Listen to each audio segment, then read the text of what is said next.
Pain, terrible pain. The force is a continuing electrical charge. It's racking my body. Okay, Adventure Comics 319. 1964 is an old ass comic book. Right. It was published February 27th of 64. The cover date was April of 64. It's called the Legion's Suicide Squad. And this is actually There's no credits in this. I want to guess who did it because I'm not sure. I didn't look it up first. this should become a new part of our show. We'll have to have like game show music in the background. And I think it'll be relatively easy. I think it's Edmond Hamilton wrote it, and right. I think it's John Forte did the pencils, but I don't think he did the inks. He inks himself on some of these, but I think it is somebody else. How about Stan K? No, Klein, George Klein. Fuck. Who is it? You tell me.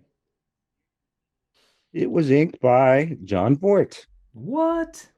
Yeah. Wow. All right. An auteur job by John Forte on this one, on the art. Lettered by Milton Snappin. Is that a real name? Do you know? I'm pretty sure that's that guy's real name. He did a lot of old comic books. Kind of sounds like a porn name. Milt snapping, unsnapping my pants. Mm-hmm. But he only lettered the splash page in part 2. The first part is unknown. Ooh, the unknown letterer. Who could that be? Mysterious. So if you were that unknown letterer, now is the time to step forth in our comments. Come forward. You're 112 years old. Yeah, now's the time. Weisinger, of course, is the editor. This is after actually the Suicide Squad was a thing in DC, but they kind of retired them by now. So likely just recycling the name, figuring no one remembers the other Suicide Squad. The phrase Suicide Squad surely didn't originate with the Suicide Squad comic book, right? DC didn't invent that. I don't know. It sounds like whatever dog faces in World War II or something. Right. Come up with that. I guess you're probably right. And like these comics were probably all made by World War II veterans, or everybody knew somebody back then in 1964 right, for sure. Who was blown up in the war, who was cannon fodder for World War II for the U.S. imperialistic death machine. Right. This issue kind of talks about empire a little bit. It is kind of like that, isn't it? Yeah. And capitalism. The Legion becomes the police force for that, right? Right. Protecting the capital of the owners. Mm-hmm. Like all good police do. Even though they've got this great Golden Rule Bob Hope comic on the inside cover. I know. Bob Hope, known for being a very accepting person and the different races and religions. So, one thing I wanted to point out while we're still towards the front. First of all, the cover. Yeah. I'll flip back. The first time I saw this, the first several times I saw this, it's a well-drawn cover, except I keep thinking the Legionnaires are getting hit by a shrink ray. Oh, yeah, because he can't. When I look at it more closely, I understand why they're smaller and in the background, but at a quick glance, it looks like they're getting shrunk. And probably the way they're so cleanly drawn and delineated and separated there, it makes them almost look like dolls. Probably added to that. But the other thing I wanted to say is it's sort of weird that we have the cover and then we have this first page, which also sort of functions like a cover, in that we're seeing something mid-action, something to sort of tantalize us about the story within before we go all the way back to the beginning. It seems redundant. Like, this makes sense, and they did this a lot when it's like a backup feature that doesn't have a cover. So the first page kind of functions as a cover, but they're doing it twice here. And I'm not sure why. It's just the mode they're operating under, right? It's like you do Right. a splash page like this, and I suppose it's a possibility that they all Right. know that they don't know whether they're going to be the lead feature or the backup Right. feature and a thing like Maybe this. so. Yeah, because when I was going through this to kind of write down what happened each page, it's like, oh, nothing's really happening here. It's I was writing it down all the same things I was writing it down about the cover. So it's like we get two covers. Yeah. I mean, I wonder which. I think the cover of a robot fighting Colossal Boy is better. I mean, maybe that's just me, like, as a 21st century person who, Right. I don't know, like you see giants beating the hell out of each other. That sounds kind of cool. Robots Right. versus just another cover of Superboy, about to Right. die or whatever this is. Yeah. The only note I made about page one is Colossal Boy getting his ass kicked by a giant robot. Yeah. Not a super cool robot, but he's okay. Yeah. But yeah, the first page is a wash. There's no information on it, I guess. They Mm-hmm. they introduced the Legion down here for the first time reader, which is a Mm-hmm. good practice, I suppose. For sure. But then yeah, they get into the story. I didn't take any notes on this, by the way. I read it yesterday on the toilet. The only thing I was going to talk about was a Ziggurat and the Okay. Tower of Babel, which I don't know anything about, basically. Right. But I didn't really take any notes. Yeah, okay, good. Any good notes. The plot of this one is that there's this planet out there that they're so xenophobic. Isolationist. They so don't Yeah. want to be part of any other um like, Civilization. They don't yeah, want visitors. In fact, they right. just explicitly say so. Like they're like, we hate all outsiders. Right. And so they build a ray that's going to, it doesn't kill the people flying by them. It just crashes them, I guess, right? It's like an EMP thing or something, right? Like it disables their ships die. Yeah. But see, it happens to even just somebody going by, like not even a Right. potential visitor who's going to land there. You can get caught just flying by, like it happens to, I think, these guys, these. Well, right. Initially it's just passerbys, but then they up the ante and extend the EMP ray or whatever it is over such a large part of the universe that apparently like trade can no longer be done in the United Planets. Right. They've totally disrupted the economy of the United Planets. Right. And it's a whole civilization on this one planet. The entirety of the civilization lives in this ziggurat. Ziggurat.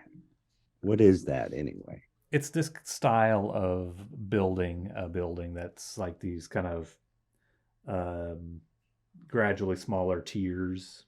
Right.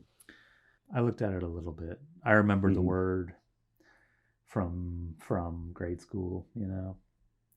I can't remember what kind of cultures did these all the time, but they Okay. say there's like the Tower of Babel, which is that ancient Mm-hmm. story about the Of course. languages, and that is a ziggurat where everybody on Earth lived on in the same ziggurat. They started to develop their own language, and God couldn't understand them or something. I think they started to unionize, and God did not like that. Yeah, So, yeah, yeah. They disrupted the economy. right. So he had to split them all up and turn them against one another. Mm-hmm.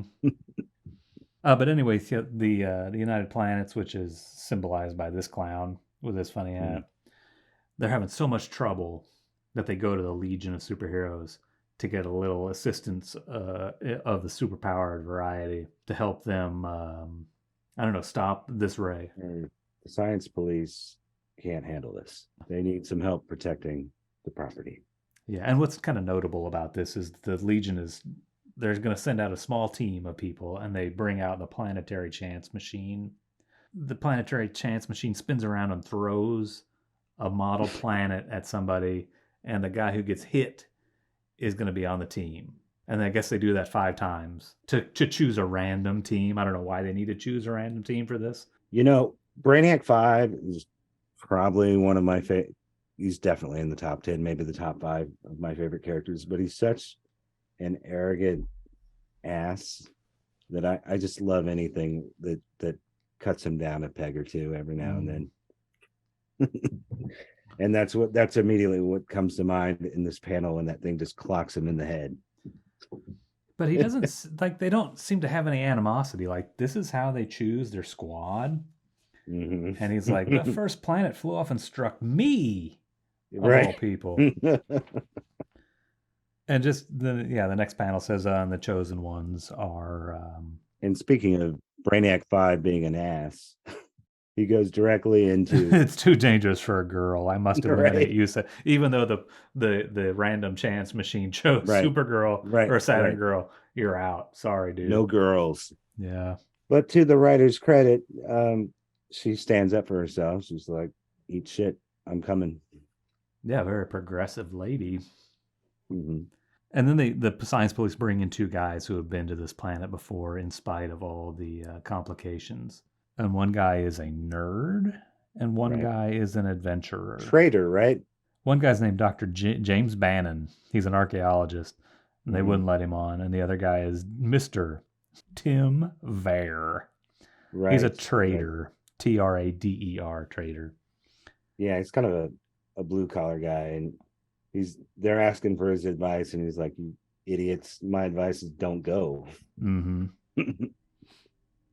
I was trying to figure out if Thrun is a very small planet or if the tower is just that big.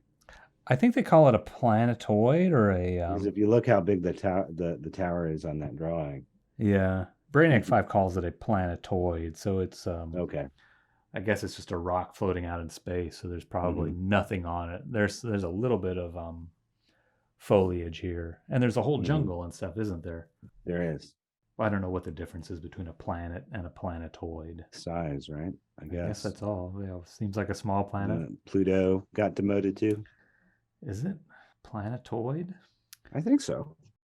So these guys go out there. Superboy is like, I can take care of this.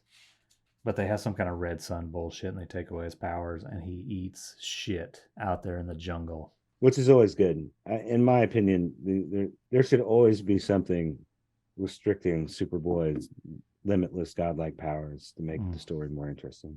Though the way he lands there, you're like, how did he get back up? Looks like his neck is broken. Yeah.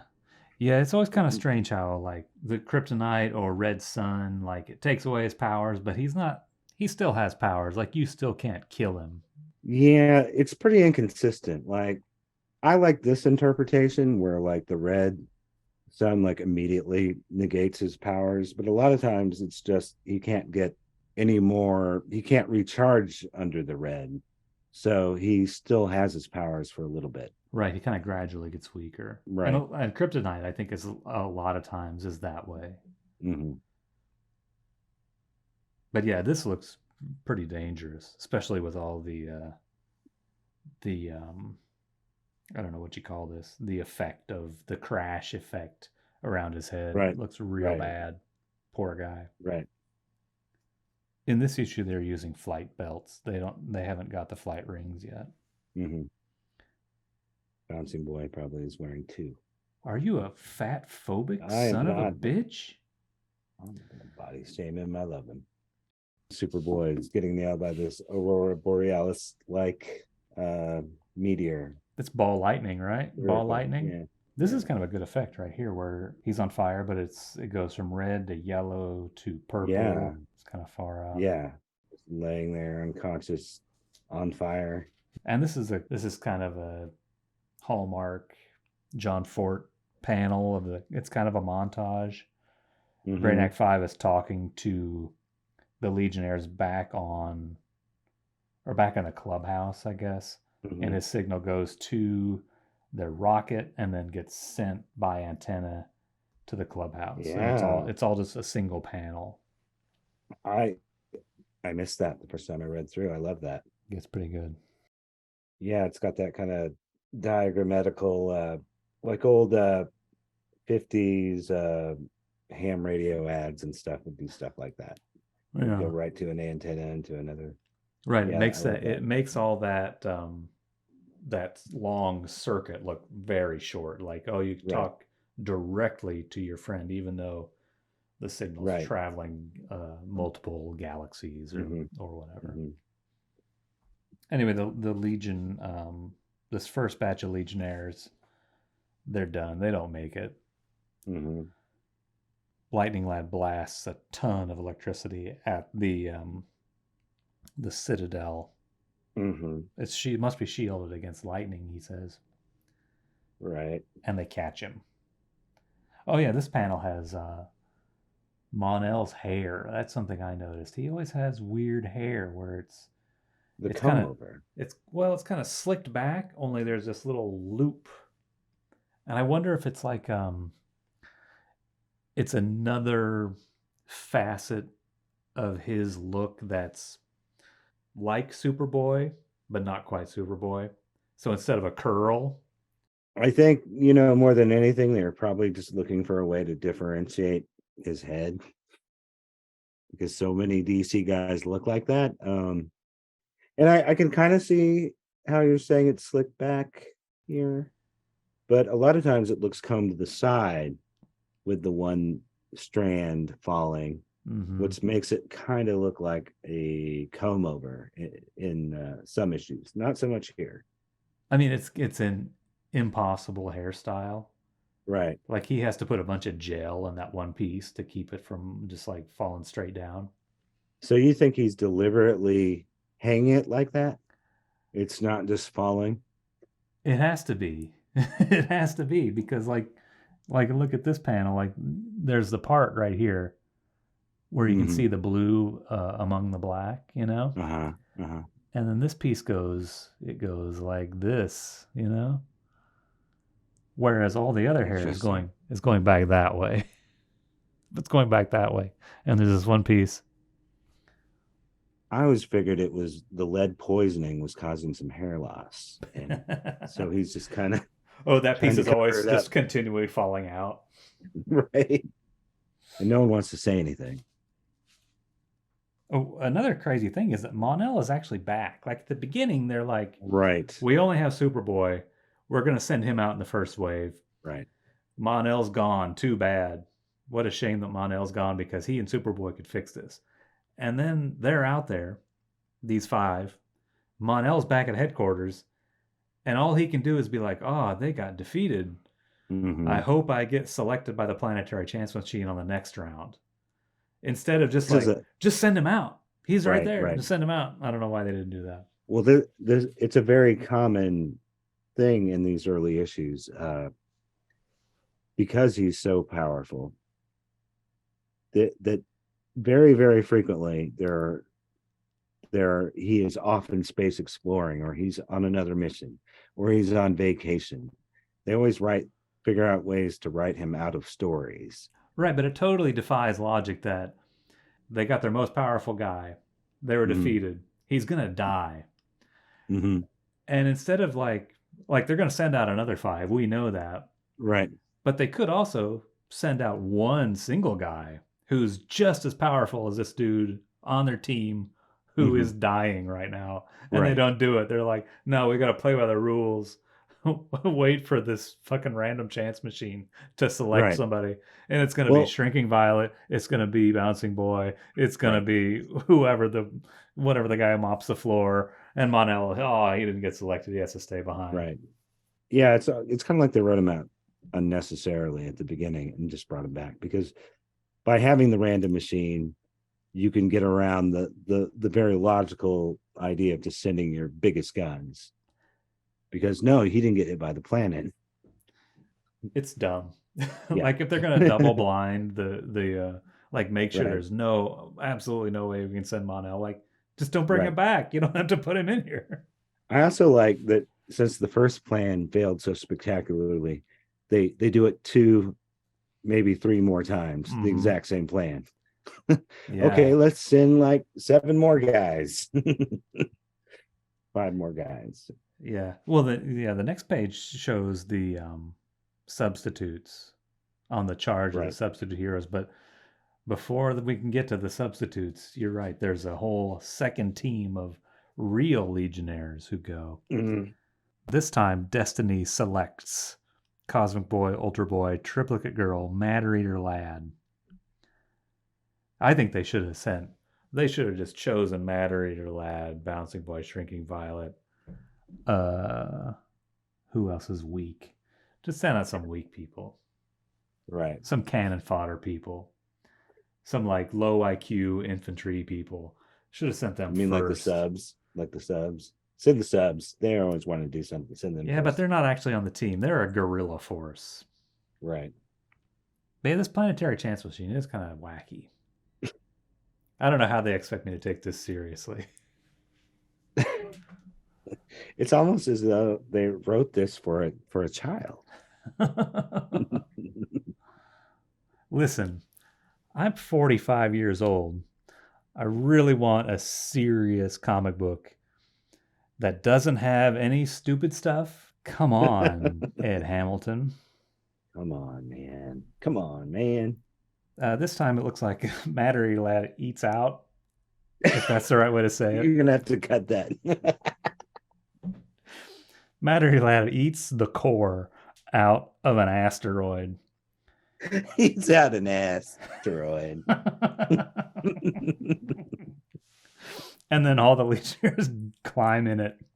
They get all up in that asteroid. And they go down to Thrune. They are handily defeated by the Thrunians. Right. Here's the cover image redrawn. Oh, Superboy's right. like, keep away. And they're like, no, we can't. Yeah. We're in this asteroid in spacesuits. I do really like them flying inside the asteroid, whether it makes sense or not. With the cutaway. Oh, does it show a cutaway? I flipped over too fast. Oh yeah, that's nice. And they're in spacesuits. Why are they in spacesuits? Well, that's a funny thing because if you look at the third panel on the page, they make a point like we can take our suits off. We don't need our suits and helmets, so we can work here. And then two panels later, they put them back on. Oh yeah, there's air here. We don't need helmets. Right. Inside that thing, inside this protective thing, there's no air, I guess. I don't know. Ed Hamilton's he's kind of asleep at the wheel on this one. Yeah, yeah. He had like 3 novels to write this month, I guess. Right. And John Forte, he did. I mean, I don't know what his schedule was like, but he did another full story the same month. A Jimmy Olsen issue. Oh, really? Yeah. Inked it too. Dude was fast. These 50s and 60s guys, Mm-hmm. I don't know, they didn't give a fuck. They didn't need an inker. Yeah. They would just get it done. Or like the strip guys call it like gag her down, just like get it done. You know, Jim Aparo, he never had inkers. Yeah. He didn't even have a letterer. He did it all. Probably didn't even pencil and just went right into. He just did month after month of fucking Batman comic books. Did the whole works. It's like Bob Haney. I don't know. I don't know who wrote those. Who wrote those? Jim Starlin, Jim Aparo, or whoever wrote those 90s ones when I was a kid. Mm-hmm. Just 2 guys. Jim Aparo, he did all the heavy lifting. Are they trying to do like a Trojan horse thing with this asteroid? Well, it's kind of like a Trojan horse thing. Of course, they're not going into the actual. Yeah, they're just trying to get through the defenses by being an asteroid instead of a spaceship, right? Of course, since they're flying via Ultra Boy's power, they don't really have to worry about their ship being disabled. So it's a little silly in that sense. Yeah, they could have put him in anything, right? Matter Eater Lad, he just wanted to eat out something. Yes, he was hungry. Oh, but the second group of Legionnaires, for whatever reason, they're in the asteroid, but they are defeated by the Citadel's power. Yeah, they're just taken out in like one panel, right? It sure looks like it, like right here. Right. Starboy's frozen. Yeah. It's a freezing ray. That's what's on the cover. You thought it was a Cold shrinking ray. It's a pain, freezing ray. freezing He ray. can't move his muscles. Seems like that would be a very useful ability, not one that you would disqualify and send to the subs, Oh shit. generating tremendous cold. Yeah, it's a good power, huh? You could really take out an enemy with that. Yeah. Yeah, this second five Legionnaires, they're done. They're frozen. Mm-hmm. This is how things rolled before Cosmic Boy was the leader. They just let's try that one more time, the exact same way. Third time's the charm. You're chalking up all these failures to leadership, huh? Like Cosmic Boy, he wouldn't have done that. He would have like just chosen a team instead of letting the stupid random chance machine choose the people that go on the mission. Maybe it's a similar machine that is gaming out their strategy as well. I'm just telling them to do the same thing over and over again. It's on the fritz. Yeah, they're just relying on their artificial intelligence. Right. You know, they got a fire guy who could burn up the citadel. They got a giant Right. who could destroy the citadel by stepping on it. Right. They got two super strong dudes who could, whatever, they could do both of those other things with their heat vision and their super punches. Nah. And their resident super genius strategist was, bonked on the head on the first page, and he was in charge. Didn't it deem him the leader? Yeah, what happened to him? Mission. How come he didn't make it past the first stage of this mission? Stupid idiot. They should have put like red marks on all their foreheads through the whole story, like bruises from the planets bonking them. Oh yeah, little bandages, like the little exo bandages. And maybe it hit him too hard, and he's not as bright as he normally is. Yeah, definitely down to like fourth level intelligence in this issue. But Mon-El is finally going out there. Mm-hmm. He gets taken out. Right, and he makes a point to a lead bullets or something. They just shoot him with a shotgun, I guess. Well, yeah, and like a couple panels before, he makes some mention about how he doesn't have to worry about lead anymore.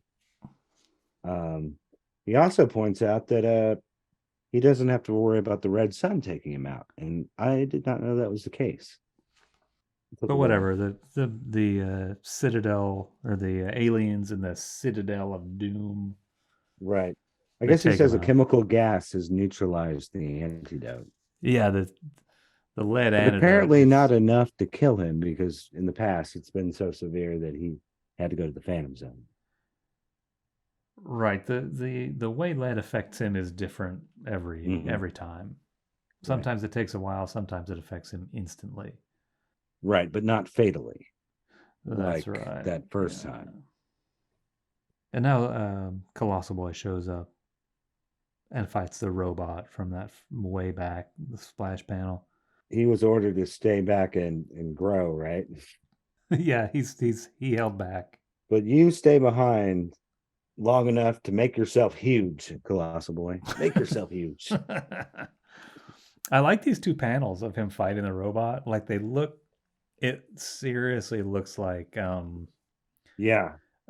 newspaper comic strip, like not an adventure newspaper comic strip, but like it looks like Booty Rogers, or like a Buck Rogers, Dick Calkins kind of right, where it's like this kind of just straight on perspective. They just look like two regular height guys fighting. He hasn't done anything to make them look giant. They're just like two big guys. Yeah, the one on page 6 on the right bottom, I was looking at that. It's like, I want to redraw that. It's really great. This one, where he's like got his hand on the robot's face. Yeah, they're grappling. Yeah, it's a good pose. Like he's just diving in. He's not going to take out that robot, but the robot gets the upper hand, of course, and punches him out. It reminds me of the little Abner guy, Al Cap. He was a shithead. He's a right-winger piece of shit, like a lot of comic book fans are. You're right. Well, yeah, and a lot of those old timers. He hated the hippies. They just wanted to have free love. He wanted paid love that it builds up the economy. So this is longer than I thought it was. I think I miscounted. It's like the typical length, but just nothing happens and it's boring. It's like Right. kind of it's really shallow. Like there's certain density in a lot of these adventure issues, Hmm. but that doesn't happen in this one. But I think it is a little shorter. I think those shooter ones we looked at with the Mordru, those fill up the whole issue, and this one has a Right. Superboy He was backup in like it. he was like writing a graphic novel basically Yeah, in especially those. that Mordru thing that went over 2 issues, which was Right. yeah, that's like 60 Right. pages or That's what something. I mean. Yeah.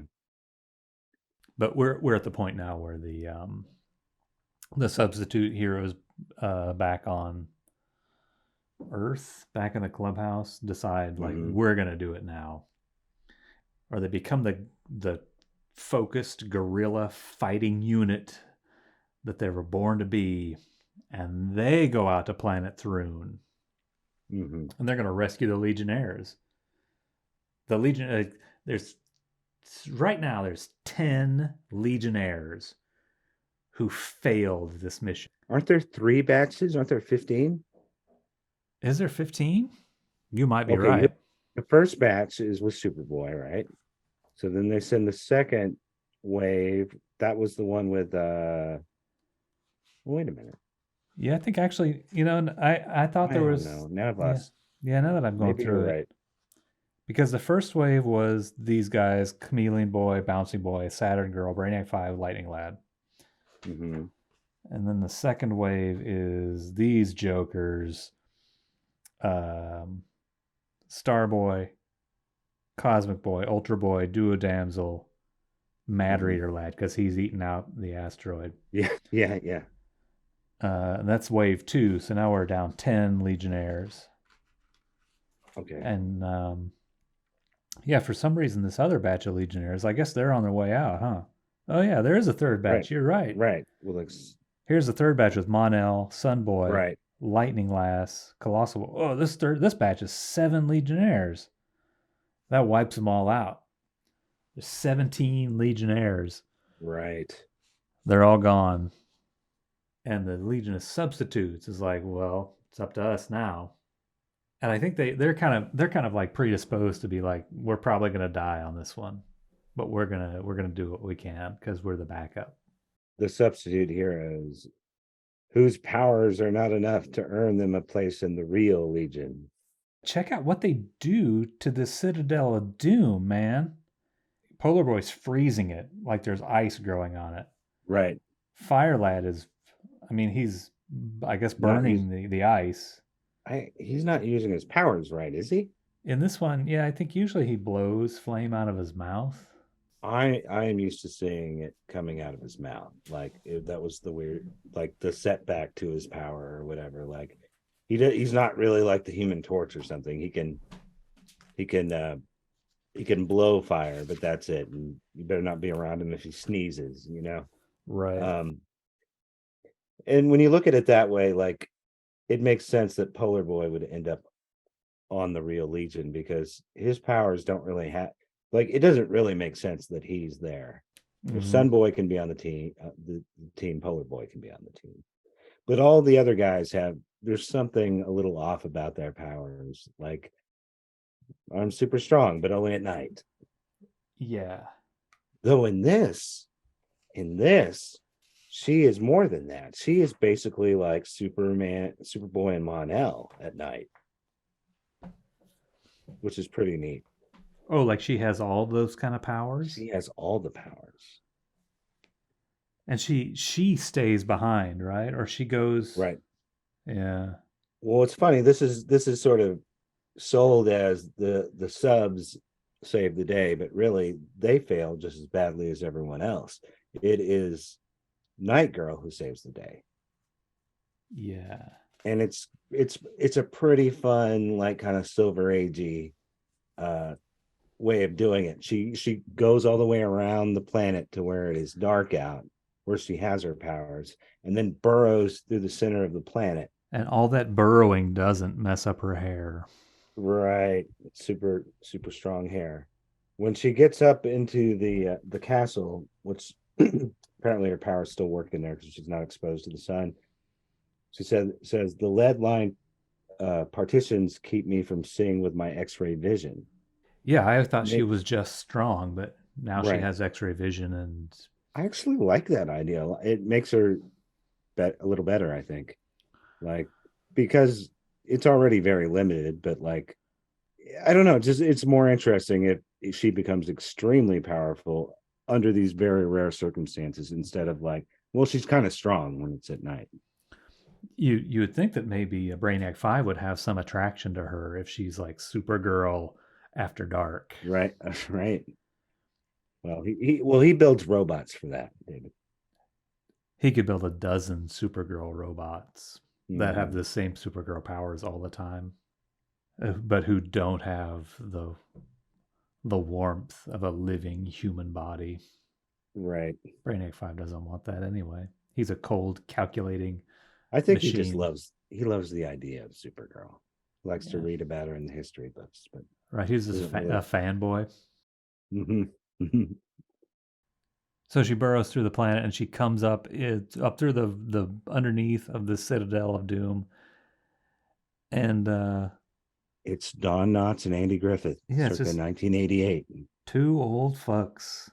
It's not a whole civilization of people. It's just two old dudes who don't want any visitors.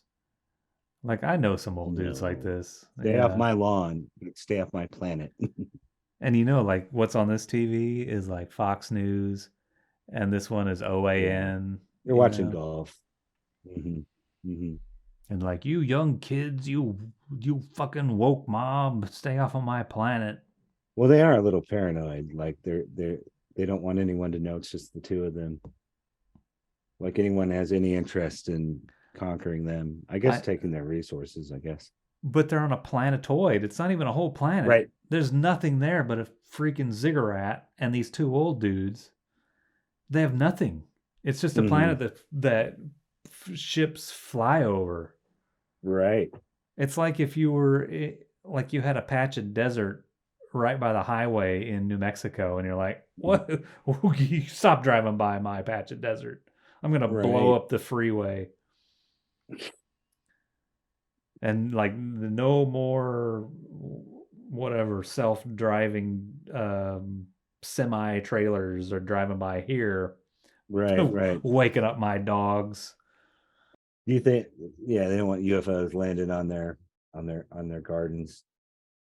Do you think like they're sort of the classic kind of Star Trekky kind of with the last two of a dying race, or were they just like two practical jokers? There was never a whole race of people. I think they must be symbolic of the older generation. Hmm. And that's Hmm. what Ed Hamilton is feeding us. He's going a little sci-fi. He's getting a little real with the sci-fi. This is his one single big sci-fi idea is Interesting.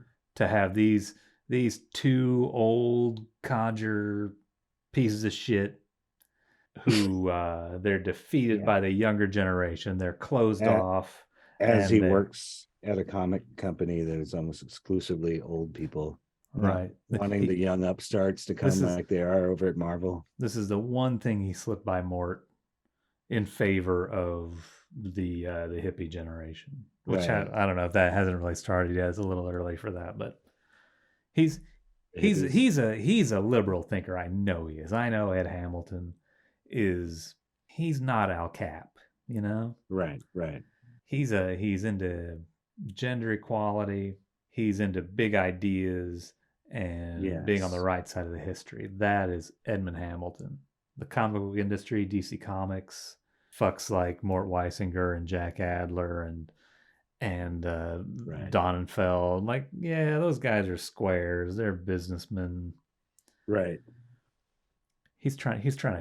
Trying to tell those guys a little something that He believes the children are the future. totally. That's what Legion of Superheroes is all about. That's right. That's right. Teach them well and let them lead the way. With Cosmic Boy as their leader, preferably. How long did Edward Hamilton live? Did he make it to the 70s? Did he die during this period? I know Fort did not make it. Oh, he outlived Fort. Yeah. But he was already kind of old by this point, right? I think so. Hamilton? Yeah. He was writing pulps and stuff back in the 40s. Weisinger's age then, probably, right?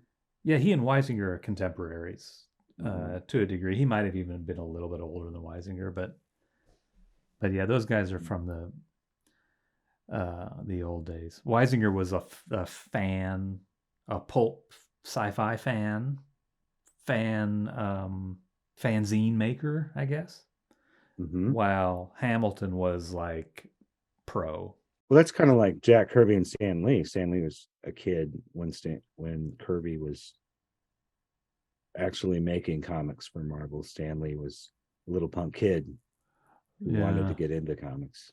yeah. I was about to liken it to something like Roy Thomas and Stan Lee, Uh-huh. but I think maybe Weisinger and Hamilton are a little bit closer in Right. age.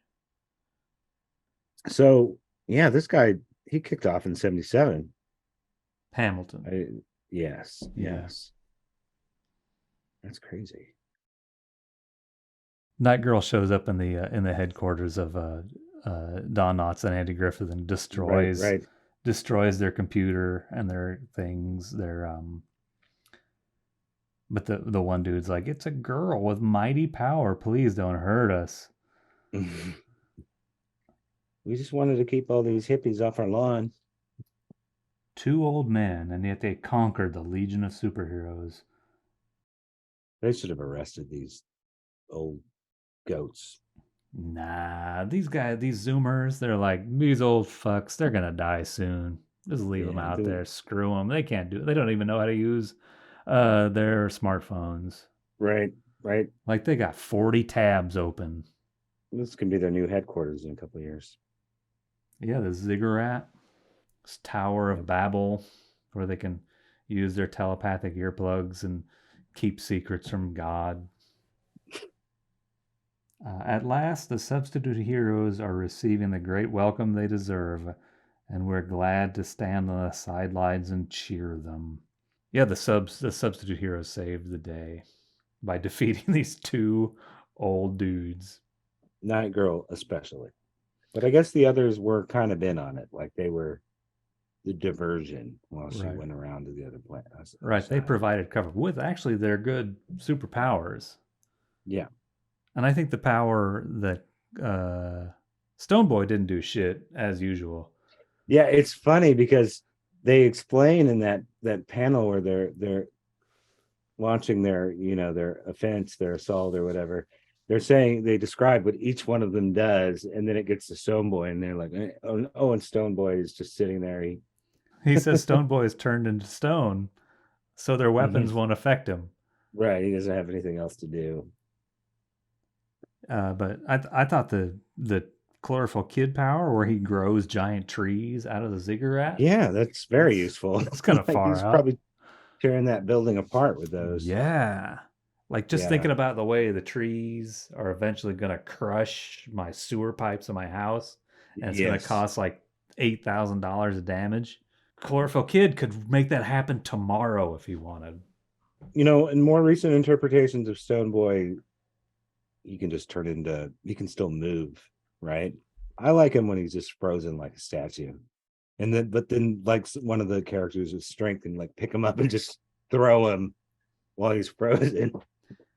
Just use him as a blunt object on people. Well, and doesn't he also like stay in stone form for like a certain duration of time? It's not like he can come out of it. Like he doesn't switch from human to stone and then he's like, "All right, I'm done being a stone now." It's like he's a stone for 24 hours or something. Well, it had kind of an interesting backstory to it, right? Like maybe they have like meteors or something, cosmic rays hitting their planet or something, so they evolved the ability to like turn into statues to protect themselves until. Oh yeah, here it is. This is who's who in the Legion of Superheroes. Mhm. It says his planet Zwen rotates so slowly that the nights are over 6 Earth months long. Consequently, the colonists of that world developed the ability to transform into a dormant stone state and hibernate for the duration of the sunless period. When the sun returns, they thaw and reawaken. Well, that's silly. That then they miss a huge opportunity there. But I guess then he'd be way too limited. Like, why isn't he just turning into stone at night? Well, he turns into a stone for 6 months. Oh, yeah. He's all right, though. First appearance, Adventure Comics 306. A mere Yes. 13 issues prior to this. I like the subs. If I had my way, like all the Legionnaires would have worthless powers. I really think there ought to be more worthless powers. I think the X-Men were originally written kind of that way. Their powers, they've kind of like amped up their powers over the years, but early on, all of their powers were like Iceman and all those guys weren't that impressive, at least compared to other superheroes at that time. And the idea was these five, if they manage to work together, they're the equal of like one competent superhero. Like Cyclops's beam would if it hit you, it's just like getting punched. Yeah. It didn't like burn through things. And well, and there's that one cover, maybe it's even X-Men #1, where Iceman is like throwing snowballs at he's somebody. throwing snowballs. That's right. He threw snowballs. Yeah, all their powers were very. Yeah, Angel has wings. That's cool, but he's just like flying around. Yeah, and Beast, the early Beast, where he's just like he's kind of an acrobat, is all he is, right? Right. He's sort of an ape man. Yeah. I actually like that version better than the later one, but I think he's a little more unique. Make him look more like Wolverine and like 47 other characters. And that's the end of that story. Yep. So that was Adventure Comics 319. Pretty good one. Not much to it. Yeah, Long live the Legion.